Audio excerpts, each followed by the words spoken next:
Chapter 1. The Right to be Rich. Whatever may be said in praise of poverty, the fact remains that it is not possible to live a really complete or successful life unless one is rich. No man can rise to his greatest possible height in talent or soul development unless he has plenty of money. For to unfold the soul and to develop talent, he must have many things to use, and he cannot have these things unless he has money to buy them with. Man develops in mind, soul, and body by making use of things, and society is so organized that man must have money in order to become the possessor of things. Therefore, the basis of all advancement for man must be the science of getting rich. The object of all life is development, and everything that lives has an inalienable right to all the development it is capable of attaining. Man's right to life means his right to have the free and unrestricted use of all the things which may be necessary to his fullest mental, spiritual, and physical unfoldment, or, in other words, his right to be rich. In this book I shall not speak of riches in a figurative way. To be really rich does not mean to be satisfied or contented with a little. No man ought to be satisfied with a little if he is capable of using and enjoying more. The purpose of nature is the advancement and unfoldment of life, and every man should have all that can contribute to the power, elegance, beauty, and richness of life. To be content with less is sinful. The man who owns all he wants for the living of all the life he is capable of living is rich, and no man who has not plenty of money can have all he wants.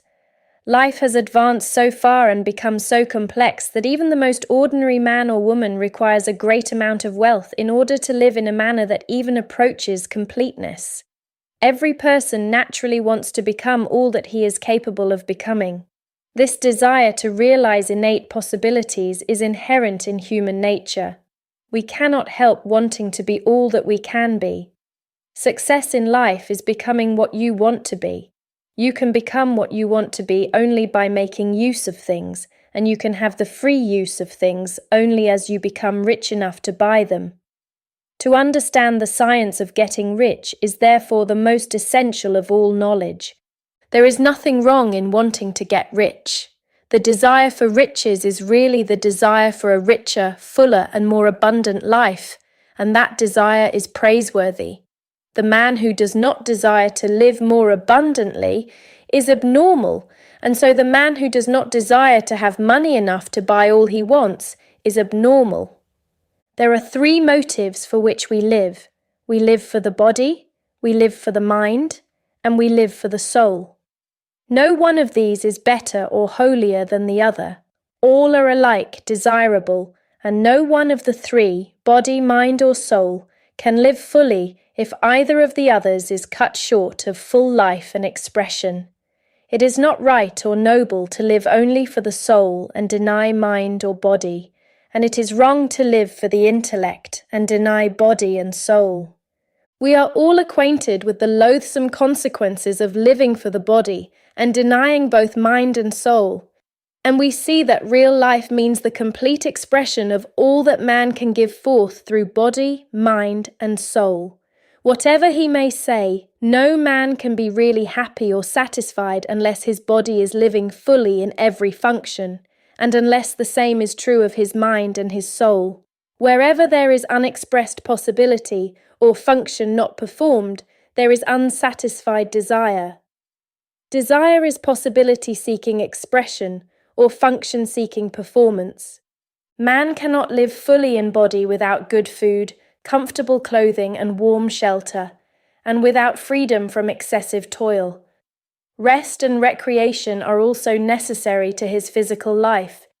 He cannot live fully in mind without books and time to study them, without opportunity for travel and observation, or without intellectual companionship. To live fully in mind, he must have intellectual recreations, and must surround himself with all the objects of art and beauty he is capable of using and appreciating. To live fully in soul, man must have love, and love is denied expression by poverty. Man's highest happiness is found in the bestowal of benefits on those he loves. Love finds its most natural and spontaneous expression in giving. The man who has nothing to give cannot fill his place as a husband or father, as a citizen, or as a man. It is in the use of material things that man finds full life for his body, develops his mind, and unfolds his soul. It is therefore of supreme importance to him that he should be rich. It is perfectly right that you should desire to be rich. If you are a normal man or woman, you cannot help doing so. It is perfectly right that you should give your best attention to the science of getting rich, for it is the noblest and most necessary of all studies. If you neglect this study, you are derelict in your duty to yourself, to God, and to humanity, for you can render God and humanity no greater service than to make the most of yourself. Chapter 2. There is a science of getting rich. There is a science of getting rich, and it is an exact science like algebra or arithmetic. There are certain laws which govern the process of acquiring riches. Once these laws are learned and obeyed by any man, he will get rich with mathematical certainty. The ownership of money and property comes as a result of doing things in a certain way. Those who do things in this certain way, whether on purpose or accidentally, get rich, while those who do not do things in this certain way, no matter how hard they work or how able they are, remain poor. It is a natural law that like causes always produce like effects, and therefore any man or woman who learns to do things in this certain way will infallibly get rich. That the above statement is true is shown by the following facts. Getting rich is not a matter of environment, for if it were, all the people in certain neighborhoods would become wealthy. The people of one city would all be rich, while those of other towns would all be poor, or the inhabitants of one state would roll in wealth, while those of an adjoining state would be in poverty. But everywhere we see rich and poor living side by side in the same environment and often engaged in the same vocations. When two men are in the same locality and in the same business, and one gets rich while the other remains poor, it shows that getting rich is not primarily a matter of environment. Some environments may be more favorable than others, but when two men in the same business are in the same neighborhood and one gets rich while the other fails, it indicates that getting rich is the result of doing things in a certain way. And further, the ability to do things in this certain way is not due solely to the possession of talent, for many people who have great talent remain poor, while others who have very little talent get rich. Studying the people who have got rich, we find that they are an average lot in all respects, having no greater talents and abilities than other men. It is evident that they do not get rich because they possess talents and abilities that other men have not, but because they happen to do things in a certain way. Getting rich is not the result of saving or thrift. Many very penurious people are poor, while free spenders often get rich. Nor is getting rich due to doing things which others fail to do. For two men in the same business often do almost exactly the same things, and one gets rich while the other remains poor or becomes a bankrupt. From all these things, we must come to the conclusion that getting rich is the result of doing things in a certain way. If getting rich is the result of doing things in a certain way, and if like causes always produce like effects, then any man or woman who can do things in that way can become rich, and the whole matter is brought within the domain of exact science. The question arises here whether this certain way may not be so difficult that only a few may follow it. This cannot be true, as we have seen, so far as natural ability is concerned. Talented people get rich, and blockheads get rich. Intellectually brilliant people get rich, and very stupid people get rich. Physically strong people get rich, and weak and sickly people get rich. Some degree of ability to think and understand is, of course, essential, But insofar as natural ability is concerned, any man or woman who has sense enough to read and understand these words can certainly get rich. Also, we have seen that it is not a matter of environment. Location counts for something. One would not go to the heart of the Sahara and expect to do successful business.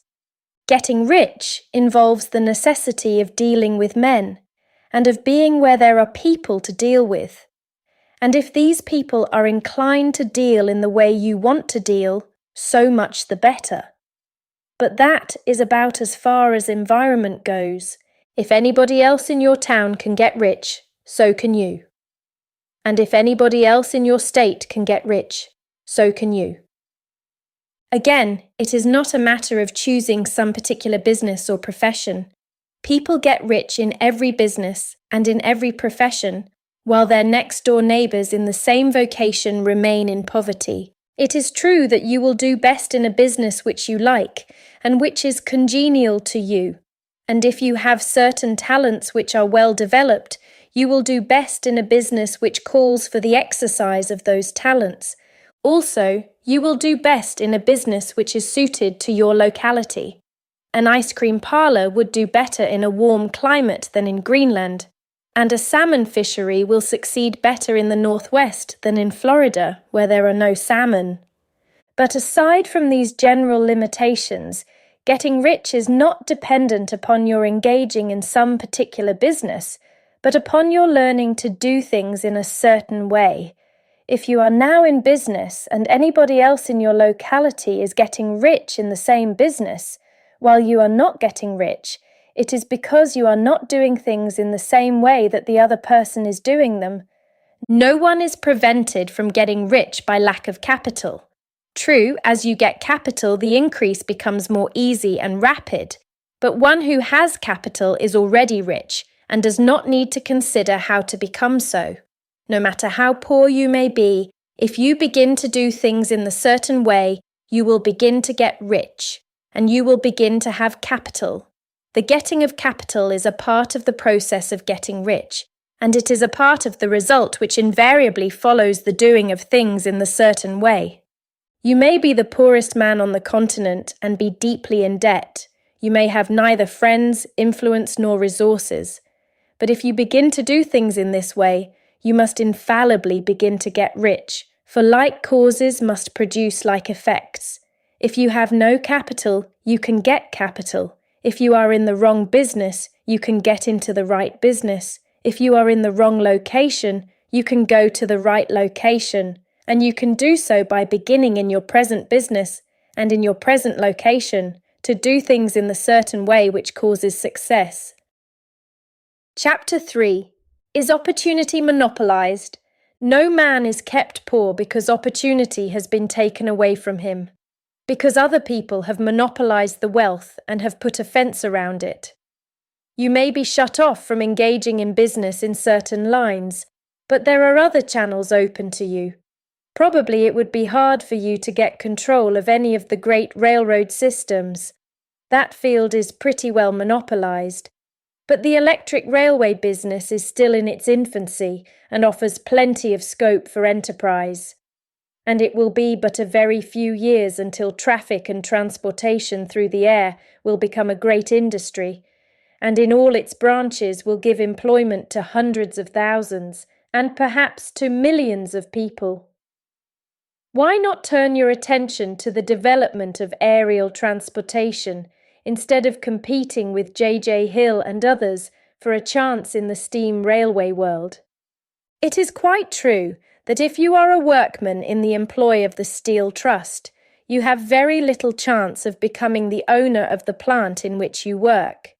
But it is also true that if you will commence to act in a certain way, you can soon leave the employ of the Steel Trust. You can buy a farm of from 10 to 40 acres and engage in business as a producer of foodstuffs.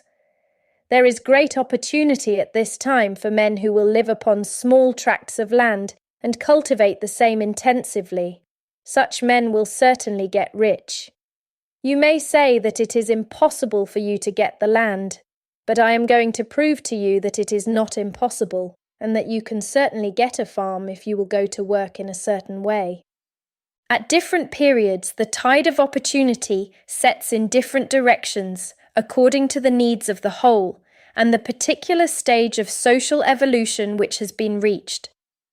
At present, in America, it is setting toward agriculture and the allied industries and professions. Today, opportunity is open before the farmer in his line more than before the factory worker in his line.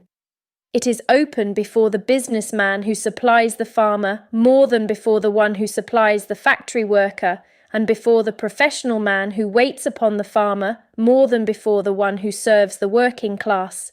There is abundance of opportunity for the man who will go with the tide instead of trying to swim against it.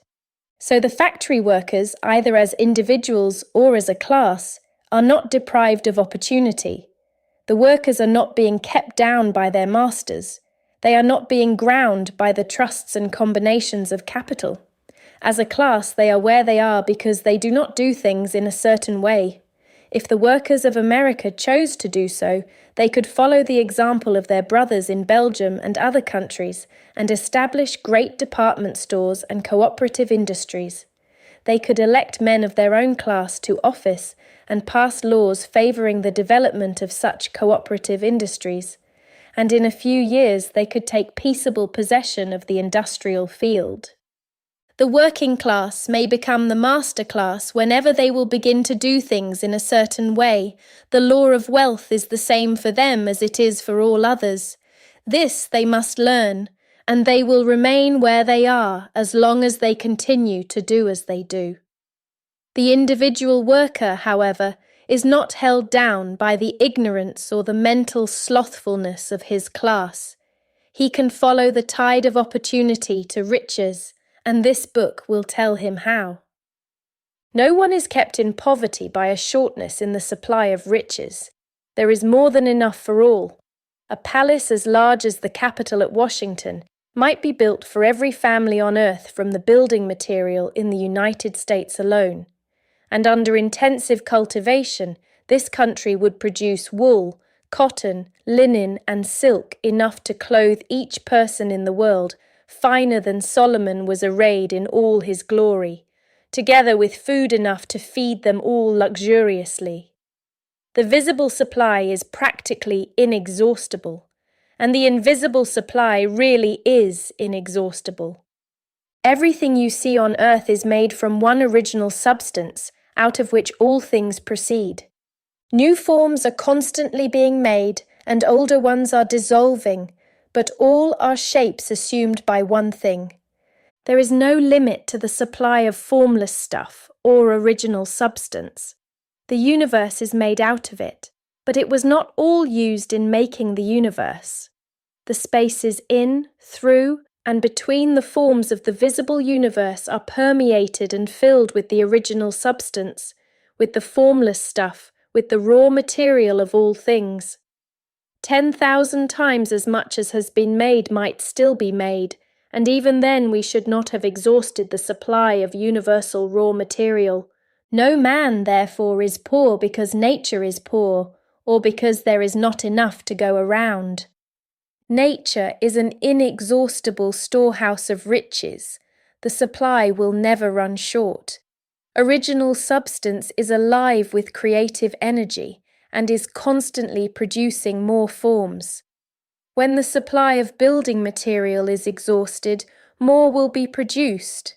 When the soil is exhausted so that foodstuffs and materials for clothing will no longer grow upon it, it will be renewed or more soil will be made. When all the gold and silver has been dug from the earth, if man is still in such a stage of social development that he needs gold and silver, more will be produced from the formless. The formless stuff responds to the needs of man. It will not let him be without any good thing. This is true of man collectively. The race as a whole is always abundantly rich, and if individuals are poor, it is because they do not follow the certain way of doing things which makes the individual man rich. The formless stuff is intelligent. It is stuff which thinks. It is alive, and is always impelled toward more life. It is the natural and inherent impulse of life to seek to live more. It is the nature of intelligence to enlarge itself, and of consciousness to seek to extend its boundaries and find fuller expression. The universe of forms has been made by formless living substance, throwing itself into form in order to express itself more fully. The universe is a great living presence, always moving inherently toward more life and fuller functioning. Nature is formed for the advancement of life. Its impelling motive is the increase of life. For this cause, everything which can possibly minister to life is bountifully provided. There can be no lack unless God is to contradict himself and nullify his own works. You are not kept poor by lack in the supply of riches. It is a fact which I shall demonstrate a little farther on, that even the resources of the formless supply are at the command of the man or woman who will act and think in a certain way. Chapter 4. The first principle in the science of getting rich. Thought is the only power which can produce tangible riches from the formless substance. The stuff from which all things are made is a substance which thinks, and a thought of form in this substance produces the form. Original substance moves according to its thoughts. Every form and process you see in nature is the visible expression of a thought in original substance. As the formless stuff thinks of a form, it takes that form. As it thinks of a motion, it makes that motion. That is the way all things were created. We live in a thought world, which is part of a thought universe. The thought of a moving universe extended throughout formless substance, and the thinking stuff moving according to that thought took the form of systems of planets and maintains that form. Thinking substance takes the form of its thought and moves according to the thought. Holding the idea of a circling system of suns and worlds, it takes the form of these bodies and moves them as it thinks. Thinking the form of a slow-growing oak tree, it moves accordingly and produces the tree, though centuries may be required to do the work. In creating, the formless seems to move according to the lines of motion it has established. The thought of an oak tree does not cause the instant formation of a full-grown tree, but it does start in motion the forces which will produce the tree along established lines of growth. Every thought of form, held in thinking substance, causes the creation of the form, but always, or at least generally, along lines of growth and action already established. The thought of a house of a certain construction, if it were impressed upon formless substance, might not cause the instant formation of the house, but it would cause the turning of creative energies already working in trade and commerce into such channels as to result in the speedy building of the house. And if there were no existing channels through which the creative energy could work, then the house would be formed directly from primal substance, without waiting for the slow processes of the organic and inorganic world.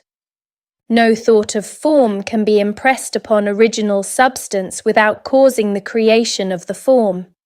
Man is a thinking center and can originate thought.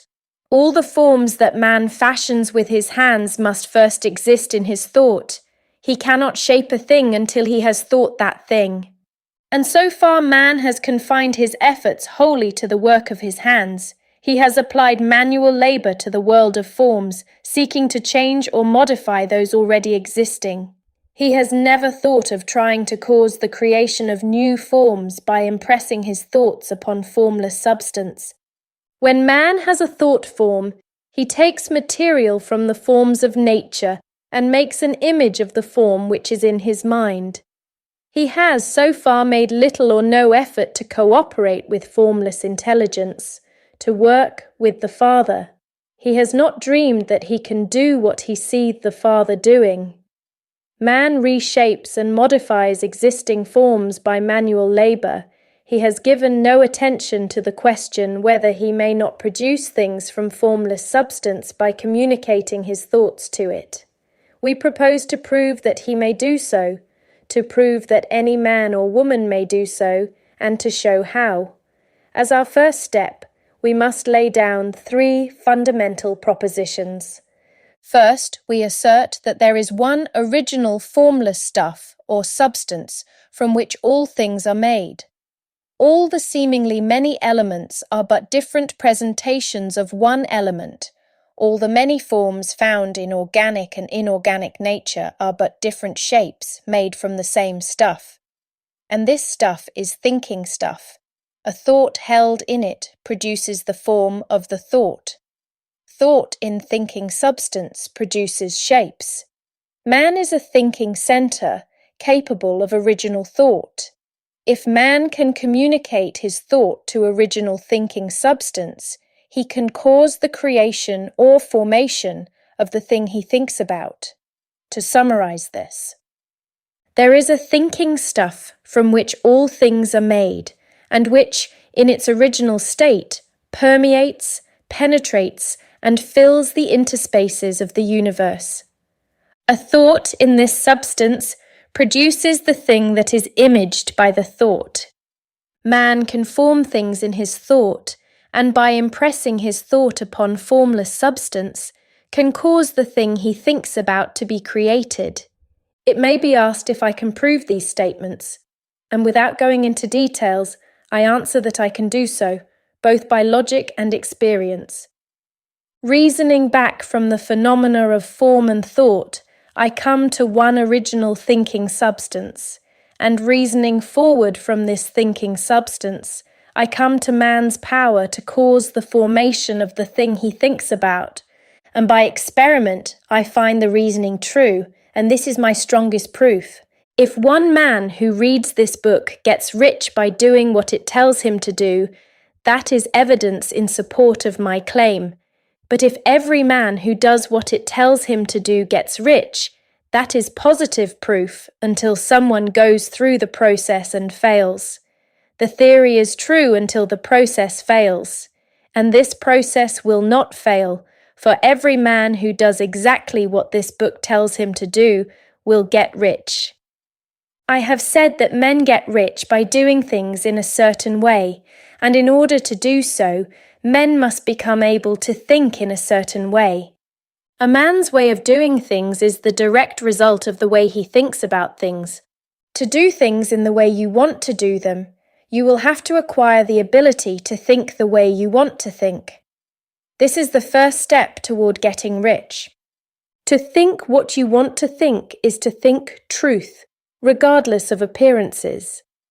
Every man has the natural and inherent power to think what he wants to think, but it requires far more effort to do so than it does to think the thoughts which are suggested by appearances.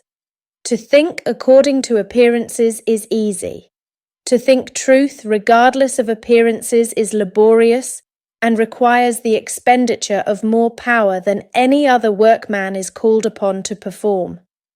There is no labour from which most people shrink as they do from that of sustained and consecutive thought. It is the hardest work in the world. This is especially true when truth is contrary to appearances. Every appearance in the visible world tends to produce a corresponding form in the mind which observes it, and this can only be prevented by holding the thought of the truth. To look upon the appearance of disease will produce the form of disease in your own mind, and ultimately in your body, unless you hold the thought of the truth, which is that there is no disease. It is only an appearance, and the reality is health. To look upon the appearances of poverty will produce corresponding forms in your own mind, unless you hold to the truth that there is no poverty. There is only abundance. To think health when surrounded by the appearances of disease, or to think riches when in the midst of appearances of poverty, requires power. But he who acquires this power becomes a master mind. He can conquer fate. He can have what he wants. This power can only be acquired by getting hold of the basic fact which is behind all appearances, and that fact is that there is one thinking substance from which and by which all things are made. Then we must grasp the truth that every thought held in this substance becomes a form, and that man can so impress his thoughts upon it as to cause them to take form and become visible things. When we realize this, we lose all doubt and fear, for we know that we can create what we want to create. We can get what we want to have, and can become what we want to be. As a first step toward getting rich, you must believe the 3 fundamental statements given previously in this chapter, and in order to emphasize them, I repeat them here. There is a thinking stuff from which all things are made, and which in its original state permeates, penetrates, and fills the interspaces of the universe. A thought in this substance produces the thing that is imaged by the thought. Man can form things in his thought, and, by impressing his thought upon formless substance, can cause the thing he thinks about to be created. You must lay aside all other concepts of the universe than this monistic one, and you must dwell upon this until it is fixed in your mind and has become your habitual thought. Read these creed statements over and over again. Fix every word upon your memory and meditate upon them until you firmly believe what they say. If a doubt comes to you, cast it aside as a sin. Do not listen to arguments against this idea. Do not go to churches or lectures where a contrary concept of things is taught or preached. Do not read magazines or books which teach a different idea. If you get mixed up in your faith, all your efforts will be in vain.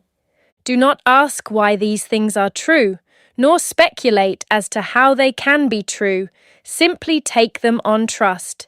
The science of getting rich begins with the absolute acceptance of this faith.